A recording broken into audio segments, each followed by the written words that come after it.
west corner there. And originally when we looked at it, the requirements was for us to put that easement in a conservation easement in perpetuity, which if you look up the definition of perpetuity, that is a really, really, really long time. And so it's something that obviously with the way we utilize our playas for stormwater management, we didn't want to enter into that contractual agreement for us to proceed with that.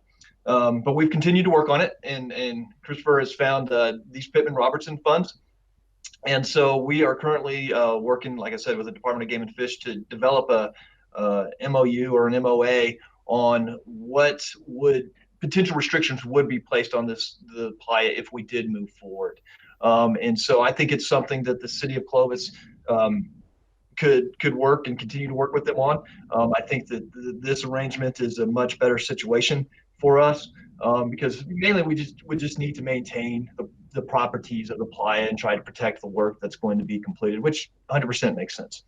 And so as soon as we have that MOA completed, it's something that will be taken to the city commission for consideration. And as part of that project, the city would actually be responsible for providing some riprap material. I've gotten some cost estimates on there to have it delivered to the site. It would be between $1,500 and $1,800. In return, we'd be receiving about $33,000, Chris, if I remember correctly, worth of work at that playa to restore some of the areas where we have some erosion caused by obviously our storm sewer systems connecting into the playa. So that's a partnership that we continue to work on with Playa Lake Joint Ventures and with Christopher here specifically to the city of Clovis as an organization. So I just kind of wanted to bring that up, Mr. Chairman. Great, thank you, Justin. Appreciate it. Any other questions for Justin or Christopher? If not, Christopher, thank you for your presentation. We appreciate you being on and sharing the information with us. Thank you very much, Mr. Chairman. Okay, we'll move down to number 5 as an update regarding continuance of the 0.25% tax dedicated to financing the city of Clovis obligation to the Eastern New Mexico Water Utility Authority for the Ute Pipeline project. This was introduced at the last commission meeting, which was on January the 7th, and now we'll turn it over to Mr. Howalt. Sure. Thank you, Mr. Chairman. If y'all recall, back in 2011, the community passed this particular GRT that was dedicated to the Eastern New Mexico Water Utility Authority. And what that gross receipts tax does is helps us pay for our membership contributions to the authority. As part of that original introduction, it actually had a sunset clause on there for a 10-year time period. And so we are at that 10 years. Our membership contributions to the Water Utility Authority have not gone away. And so we needed to continue on with the gross receipts tax in order to be able to continue to pay our membership contributions to the authority.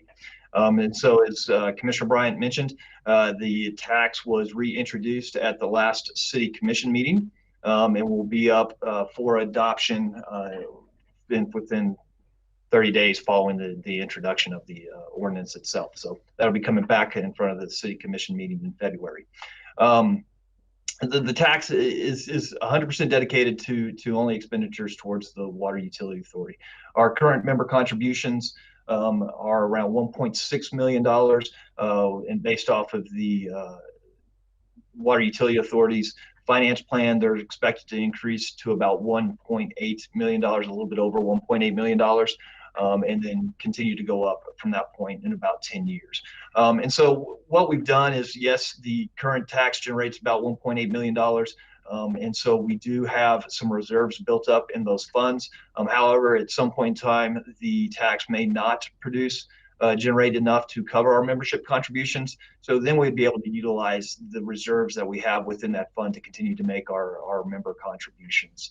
But just wanted to bring this in front of you, make you aware of what's continuing to happen within the city of Clovis and within that Water Utility Authority, that gross receipts tax, and that it is back up going to be coming back up for adoption again to continue it on. We did, and just for everybody's information, we did thought it was appropriate to go ahead and add an additional sunset to this since the voters originally wanted one on there. And so we did include an additional sunset of another 10 years. So this would have to be reconsidered at that point in time. So with that, Mr. Chairman, I'm happy to answer any questions.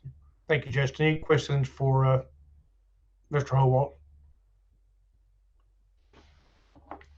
Okay, if not, we will move down to number 6 and to update regarding the reuse system and the new tower we just got up. Mr. Howalt.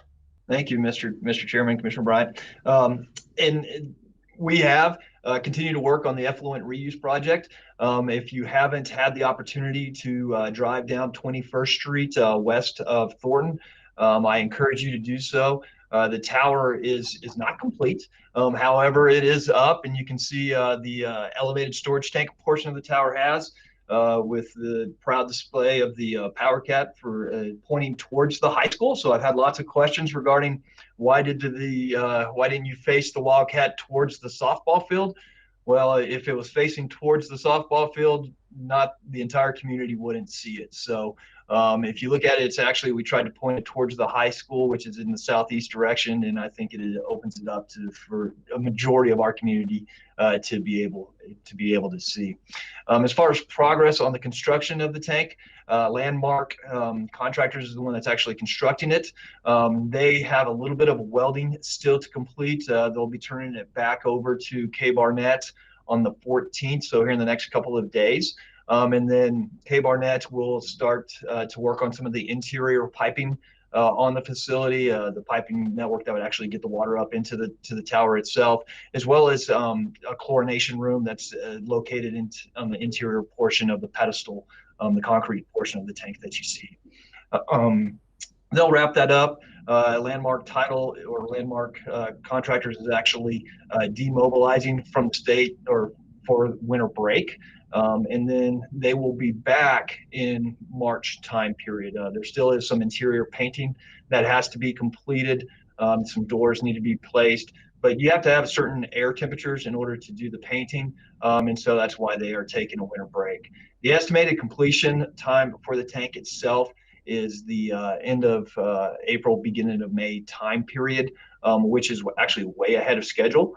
They have until about October of 2021 to complete the project itself. So they've done a fantastic job of progressing on the project and are actually way ahead of schedule. So the tank itself will be completed, like I said, towards the end of April, the beginning of May. One other thing that I'd like to bring up is, unfortunately, the city of Clovis recently had the passing of Ruben Alfaro. Ruben was our assistant wastewater treatment plant supervisor, and has been an integral part of the construction of this project. He's provided the day-to-day oversight of the construction. He's been involved when we were developing the plans, and just is, like I said, been out there every day on site as they've constructed this project. So one thing that I would like to do is dedicate the tower to him, the elevated storage tank to him. And then once we get towards the completion of construction, maybe put a plaque or paint his name or recognize him in some sort as being contributed to this particular project. So that's something that I'd like to see done. And I know that our employees, and it was brought up to try to recognize and honor him some way with this project. So I thought that's appropriate and something that everybody would support. So with that, Mr. Chairman, I'm happy to answer any questions that you may have on the new tower. And I can talk further about the reuse system when we get down to the updates if you would like to. Okay. All right, thank you. Mr. Chairman. Mr. Mondragon. Mr. Chairman, first of all, I think that's a great idea, Justin. You're to be commended for that. I also knew Ruben Alfaro, and I think that idea is fantastic. So I certainly would support it, and I hope that the commission can support that action as well, to dedicate that to him. I think that'd be nice. Thank you. And I agree. I think it's a very, very appropriate to do that. Any other questions from Mr. Howalt regarding the new tower? And hopefully all of you have had the opportunity to go by and see that. It's quite a sight. Okay, if not, we'll move down to number 7, which is discussion regarding 2021 spring summer water conservation activities. This is normally held in April, and I'm going to turn it over to Kelsey Knight. She's our marketing, communication, and grant coordinator, and have her talk a little bit about some of the activities that are proposed. Yes, thank you very much for having me today. So before the meeting, you all should have received a copy of the plans that we have thus far. So I just want to go through and talk about a few of them today. We are going to keep some the same from past years, but kind of depending on what the public health order is at the time, these plans may have to be adapted. One of the ways is advertising on the radio throughout the spring and summer. Oh yes, thank you, Justin. And also partnering with local businesses and schools to have posters and information up on their marquees and bulletin boards, things like that. We are also working with Upcore to have promotional materials again, some swag items that we can have at City Hall and at the library. And then I think something that's going to be integral, very important this year, is our online presence. So I'm planning to update the website with links to Upcore and also links to just different ways that the community can conserve water this upcoming spring and summer. We also plan to partner with the Chamber to advertise water conservation on the Monday memo, and then also have a very strong social media presence on Facebook. I plan to have to post something maybe once a week talking about the different ordinances that are in place to conserve water, and also just different tips of how the community can conserve water in their home, in watering their yard, how businesses can conserve water, etc. And then there will also be a proclamation in the April commission meeting, and also information in the county commission meetings as well. So you can see here, thank you very much for pulling that up, Justin, the different activities that we have planned. If you all have any other ideas, we definitely welcome them and how we can get the word out here, out to the community. And if you could have those requests submitted by the end of this month so we can make sure that we have time to execute them, you can email Claire, Vicki, myself, and so hopefully we can get the word out there. Thank you, Kelsey. Anybody have any questions for Kelsey at this point? Okay, and as she says, we welcome your suggestions and your thoughts and your ideas as to, how to make the public more aware that how important it is to do water conservation. And I think we're going to work heavy on public service announcements and online activity and things like that to make people aware of that. So anything that you have that, you feel that would help, please contact Kelsey or Justin or Claire, and, we'll get that out. Thank you. Thank you, Kelsey. Thank you. I want to thank Upcore. They've been a great partner in working with water conservation and working with the city and doing what they can with the rebates and other things to help with water conservation. So thanks to Mark. Okay, we'll move into the updates. We have the Upcore update with Mark Huerta. Mark, are you on? I am. Can everyone hear me? Yes, we can. Perfect. Good morning, everybody. So quick update. For our December average was 4.2 million gallons. And as far as activities, and I sent out a kind of a brief report earlier on via email, but just to follow up on that, for 2020, we did a pretty robust Scada upgrade to our system where we upgraded 60 plus wells and 3 of our booster pump stations to run on a newer upgraded Scada system. The one that we had in place was becoming kind of obsolete, and tech support for it was getting harder and harder to find. So we initiated the Scada Upgrade, planned to be a multi-year upgrade, and we've made a lot of progress, and actually we'll finish way ahead of what we anticipated. But overall, that's going to improve our communications. It's going to improve our reliability. It's going to bring a lot more information in from our remote sites that we'll be able to track trends and things like that here at the main office in the control room. So it's very good initiative for us. Maintenance activities. So for 2020, we maintained a total of 746 system valves that are located throughout the city within the distribution system. 5 of those were found to be inoperable and were replaced. Mains, we added a total of, these are new mains that were added in 2020, a total of 5,000 feet, a 12-inch, which was part of the US 6084 project.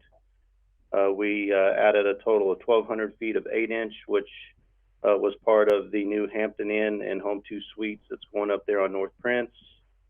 And then we changed out approximately 250 feet of aged 2-inch main at the Department of Motor Vehicles and replaced that with new 6-inch PVC. That was also completed in 2020. Hydrants maintained. We maintained 782 hydrants within the system.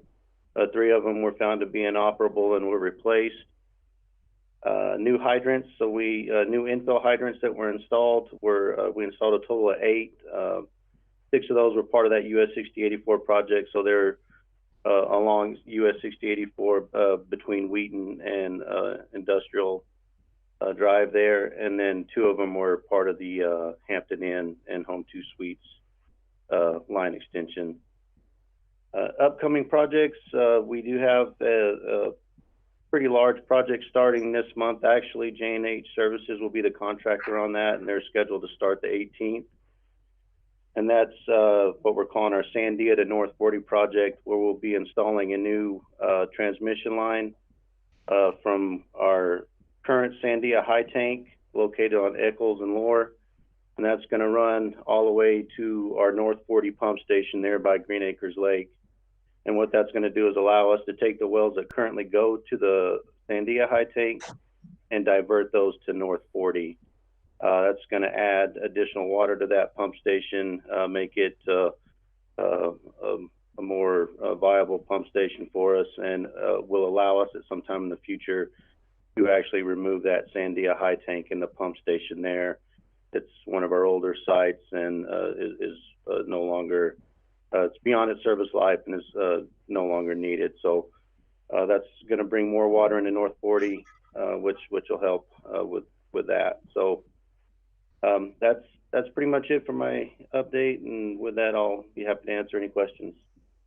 Hey, Mark, thank you. I appreciate you being here this morning. Could you talk a little bit about how many wells you have online at this time and maybe how they're producing?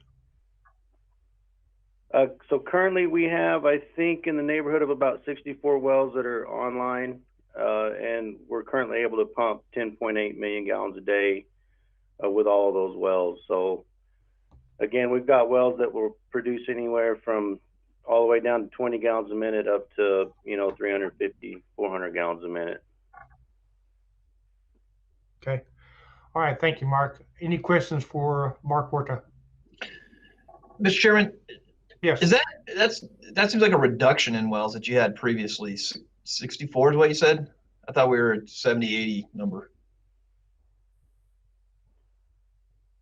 We've got, just a minute, I'll give you a total.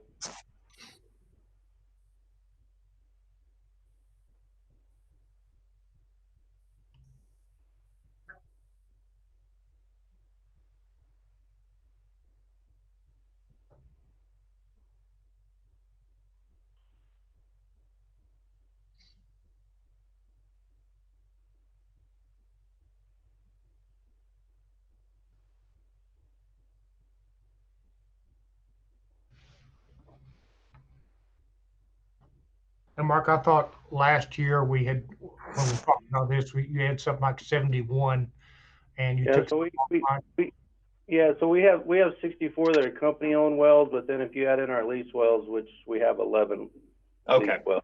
So yeah, so we got approximately 64 company-owned wells that are currently online, and then the 11 leased wells. Okay. Okay. Any other questions? Go ahead, Mark. Mr. Chairman, I have a question. Mark's gone. Mark, just to follow up on does this include the, I think you had said previously you had deadlined some wells, I think about 5 or 10. I couldn't remember without looking that up in regards to the contamination north of town of some of these wells. What's the status on that? So that number does include those wells. They are not permanently offline, so they are still active and able for us to use when we need them. As far as status, we continue to monitor that. We've during the periods where we do have to run any of those wells, we test that pump station weekly, and we have not seen any increase in numbers over there. Everything's still in the low single-digit numbers of practically non-detect. And then again, we only use them when we have to. Now that we're in the winter months, those wells will be off, and then we only use them when we're hitting our peak days and we have to bring those on. That's part of another kind of purpose of bringing those. There's 5 wells that currently go to Sandia that we're going to bring over to North 40. So we're going to actually bring in additional water to that site that will be used for blending, and also allow for those wells to not be utilized or to be utilized as little as possible. Okay, thank you for that. That's good information, because once in a while we'll see Facebook comments of some concerns, so it's a good way to kind of put a stop to that. And also our office has received several calls asking about that, so thank you for that follow-up. Okay. Any other questions? Mr. Howell? Thank you, Mr. Chairman. And one other question, Mark, and I know that we're starting to see some new subdivision development within our community. Do you mind speaking regarding y'all's line extension agreements and how that may have changed from past line extension agreements? And I'm sorry to put you on the spot. No, so our LXAs are the same as they have been for the past several years, and basically the developer will pay for the cost of the line extension to serve the development, and that includes fire protection. So anything related to fire hydrants that the city, fire marshal asks that a certain number of fire hydrants be installed within that subdivision. So they pay for that through a contribution in aid of construction, and then an advance in aid of construction. And then there is a mechanism on the LXA that allows for a rebate back to the developer, and it's based on a 10 for 10 is what it's called. It's 10% of revenues from any home or customer that hooks onto that line for a period of 10 years. Has that changed any, that rebate? Not in several years. It was I believe different back, and I can't tell you exactly the dates. That did get changed, and again, that's something that gets put before the PRC and approved as far as us utilizing in our LXAs. So. Okay, thank you. I think that there was some thought that has changed recently, and I didn't recall. So thank you. I wouldn't say recently. I know at least since 2012 that's been the case, and I do know that it was different prior to that. But I can't tell you exactly what date that was changed. Thank you, Mark. Mm-hmm. Thank you. Any other questions for Mark? Okay, Mark, thank you for being here, and I appreciate your comments and your working with the city. Absolutely. Okay, we'll move on to the city update with Mr. Howald. Thank you, Mr. Chairman. And just the other quick part that I have to update on is phase 2 of the effluent reuse project. That is the extension from around the Allsup's headquarters there on Thornton, going north to Berry Elementary, then continuing north up Thornton to Gaddis Middle School, and then east down Wilhite to Colonial Park, and then includes the storage improvements, pond improvements at Colonial Park to serve the golf course. We have finished up the plans on the ponds and sent those to the Environment Department for review. They had minimal comments, and so we will be getting those addressed, and that's specific to the ponds. We broke the project up into 2 separate projects. And so we'll be bidding the pond portion out within the next couple of weeks. So excited to get that project going. That's going to consist of excavating the ponds to a deeper depth, as well as coming in there with a new synthetic liner. The pond will be about 15 foot deep, which will tie in conjunction with the irrigation improvements that we're making out at Colonial Park to be able to make sure that we have an adequate water supply and a robust enough water supply to be able to appropriately irrigate the golf course. Shortly after that, we're still waiting on a little bit of survey information for the transmission line. And so along the Wilhite corridor. So as soon as we receive that, we will wrap up the plans for the transmission portion and then get those out to bid. So excited to see that project continuing to move forward.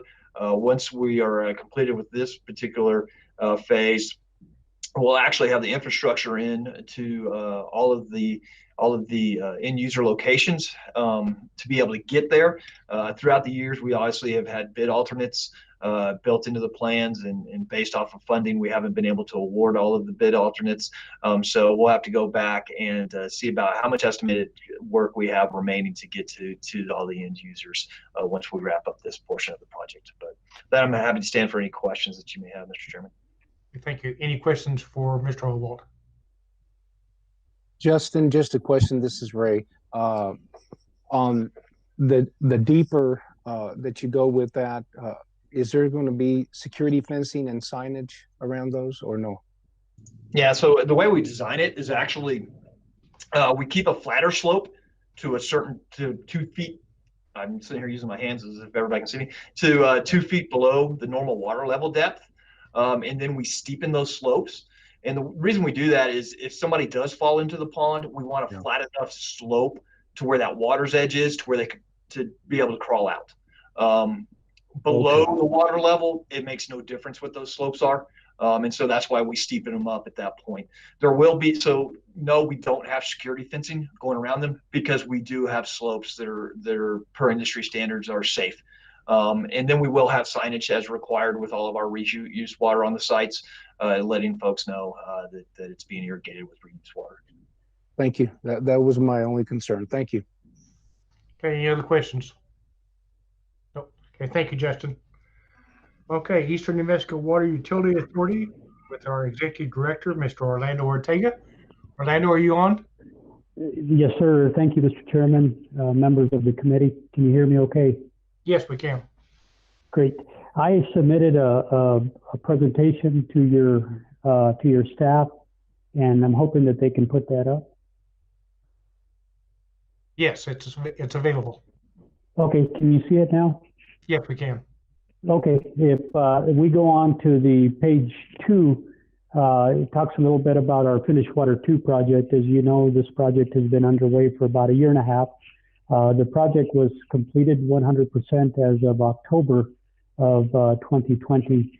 At this point, the authority is now working towards the closeout of the project, and that includes a lot of paperwork involving wage rate affidavits, O&M manuals, securing the bonding for the project, and the remaining submittals that the contractor had not yet submitted. So we are very close to completing that, and probably will be totally complete with all of the closeout within the next 30 days.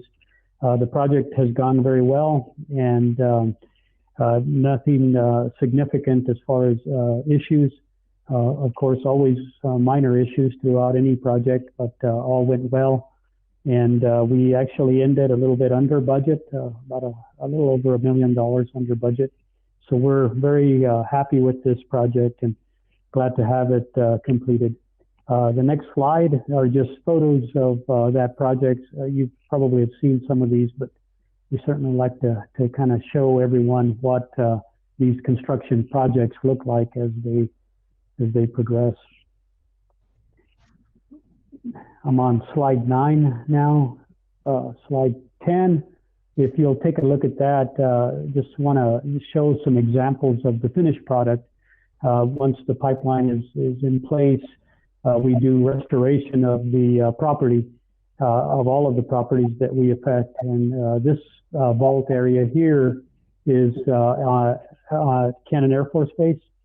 And just to give you an example of how we do our restoration.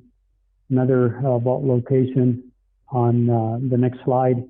And then slide 12 shows an example of restoration of farmland that we have affected. All of the seeding is in place, and the moisture that we recently received is going to be a great help to us and with this growing of this grass back on these properties. Slide 13 talks a little bit about the next phase of construction, which is Finnish Water 3. We're looking at least 2 phases of construction for this phase, and this is connecting from Finnish Water 2 down at the northwest end of Cannon Air Force Base and going all the way to Portales.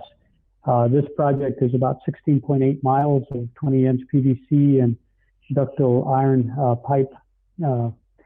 The estimated cost is about $36.6 million, and as I mentioned to you, we're thinking 2, possibly 3 phases of construction on this.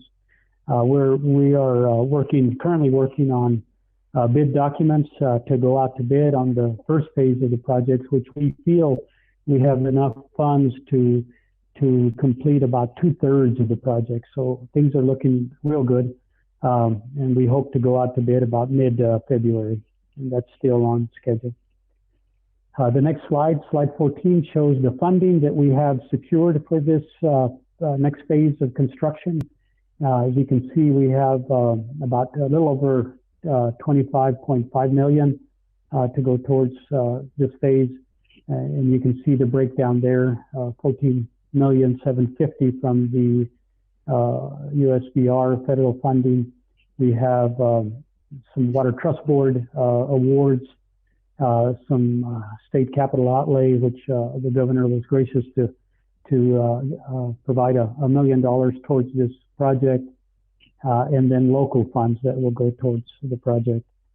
Slide 15 is the next phase beyond Finnish Water 3, which we are not waiting to complete Finnish Water 3 in order to start on the next project, which would be Finnish Water 1. We are actually working on this project also simultaneously as we move south. So we're completing Finnish Water 2, which is basically the closeout, going out to bid hopefully middle of next month on Finnish Water 3 headed to Portales. And then this Finnish Water 1 is 16 miles north of the north end of Finnish Water 2 on Curry Road R to our proposed water treatment plant. And we are currently working on 90% design, and we'll be engaging in easement acquisition, I would say, by the end of next month. We want to be shovel ready within the next 12 months on this. This project is estimated right now at about $48.3 million.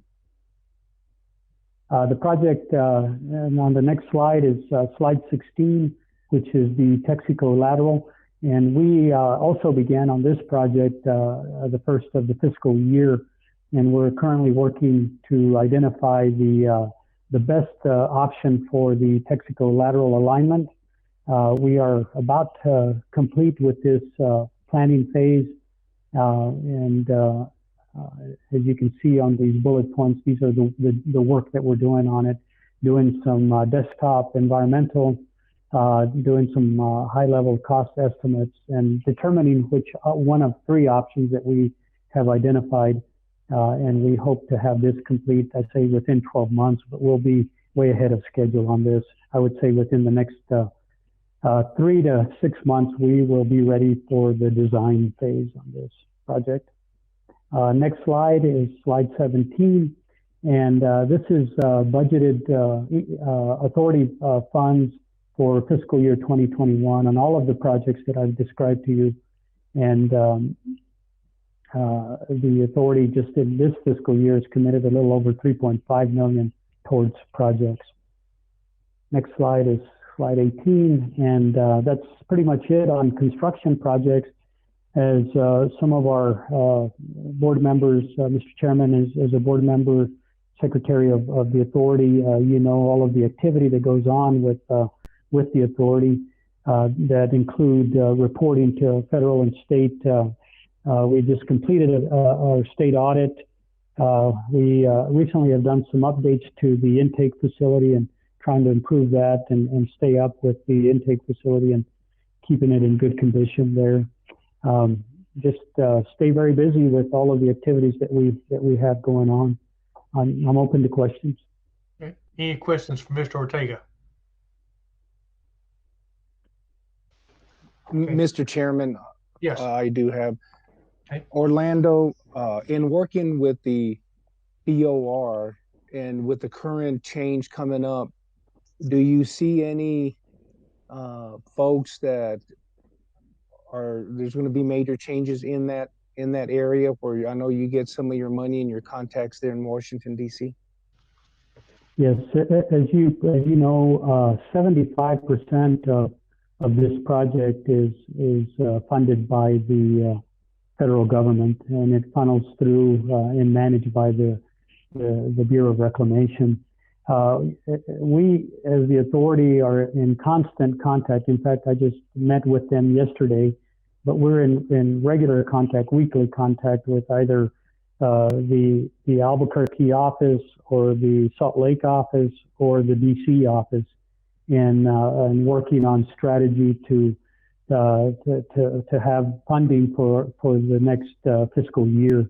We have had some success with that in the past years, and we feel that we will continue moving in that direction. We are awaiting an announcement that will come anytime between now and the next few months on what the fiscal 2021 award will be. We're feeling very confident with that. As far as changes in the administration at the DC level and down through the Bureau of Reclamation and so forth, we have always had great success with our federal delegation. So, you know, the way the process works is that a budget is developed and submitted, and of course approved by the Senate, and then approved by the House or the House and the Senate. Then it goes to the President for signature. Historically, not much budget has been put in toward the rural water projects, and not a whole lot has been put into the Eastern New Mexico rural water system. But over the course of the last 3 or 4 years, we have really seen some positive activity going towards our project, and so I feel very confident that we're moving in the right direction. But going back to our federal delegation, what the budget, what's put into the budget, our federal delegation has the opportunity to add to that budget, and what we call plus up, and I'm sure you've heard that term on many occasions. Our senators, our New Mexico U.S. senators, and our New Mexico U.S. representatives, and they work with other senators from other projects throughout the West that are also involved in these rural water projects, and they work together at plussing up that budget, and that's really how we've been able to have had success in getting larger numbers of federal dollars. We continue that strategy. We also continue to work with the other 4 projects that are involved with the Rural Waters Project. We have formed a coalition, a one voice to Congress, and asking for them to increase their annual budget. I believe that the budget that has been sent over to the president, I'm not sure if he signed the budget yet, but I believe it was at 113 million this year. And then that's separated among the 5 the rural water projects. So, of course, we certainly worked hard towards getting as much as we can out of that 113 million. So we're doing well with that. We need to continue to apply pressure and be shovel ready as much as possible. The message that I'm getting from the Bureau and from the state government is, if you're spending the money, we're going to give you more. So that's why we have projects going in every direction here to try to be ahead of the game and be shovel ready for when the opportunities arise. Okay, thank you on that. And are you guys going to ask for some more capital outlay? And I know you continue to get money from the Water Trust Board. Yeah, the Water Trust Board is our primary state funding. Yeah. You know, the determination on capital outlay comes from our board. Our board discusses that and determines whether we should approach our legislators or the governor for funding. I know that our board is sensitive to that because there are a lot of needs in our communities, and we certainly don't want to show or express that we are taken away from our community. Yeah. So that's something that the board is very sensitive to, and they determine that. Thank you. Okay. Thank you, Mr. Chairman. You're welcome. Thank you.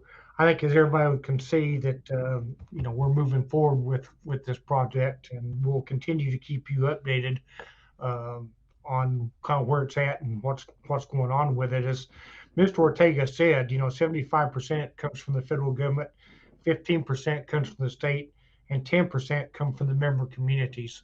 So we are continuing to work on funding for all these projects and move forward with our construction. So we'll move on to number 9, which is for the good of the order. Does anybody have anything they would like to speak to? Okay. If not, the only thing I have is, you know, we started out a little bit early on our conservation month, but we want to make sure everybody understands what we're trying to accomplish. And so please, if you have anything that, any input at all as to what you think we can do to get the word across to our community on water conservation, please contact us and let us know what you'd like to do. We would appreciate all your help on it. Date and time of next meeting will be February the 9th. And with that, we're adjourned. Thanks all for being here. Thanks, Mayor Pro Tem. Thank you.